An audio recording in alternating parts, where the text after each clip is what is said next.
Sanglit ba? Sanglit posible ko nung mabisi na si Aimee ug iyang bana karong Valentine's Day. Wala gayud nila pakyasa ang higayon nga makalingaw pinagi sa usa ka pre-Valentine concert. Sa bahay lang.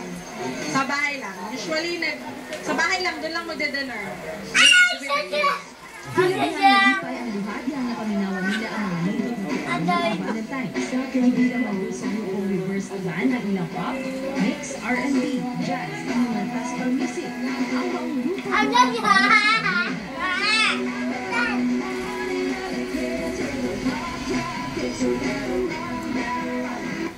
actually, we started sa Si Aimee, ministry. yung banda. Sa church. So, hindi naman religious. Parang music team naman. And then, we had the heart na, ba't di tayo mag-perform to also, be a light rin sa industry. Kadaghan ng mga songs karon ang mga message, diba, medyo, explicit ganyan. So, ang band namin reversed. Because nire-reverse namin yung mga song. Bale, we put positive lyrics on it na. So, parang nire-redeem namin in a way. wala usab sila nagpaulagi sa pagpasundayag ng mga kantang Maka-in Love.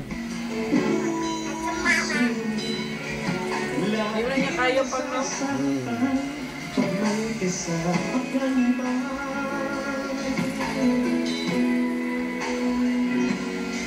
Ora doon nga. Ay, wingkol. Busa ubay-ubay ka mga manakaway ang nagdahig sa mga performance. Cool ang band. Cool. I am Jason, vocalist. Apa ang gawin mo Monica, ito? on vocals. I am Josh. Hi, Kenneth. Sa keyboard. Keyboard. Kulang ba? Paring yung gano'n. I'm in. I play the bass. Von, guitars. Unleash on guitar. And Tom on vocals. Yeah! And we're Reverb! Gwapo lang si Helen Kulang. Quinola, una sa balita. Kulang band.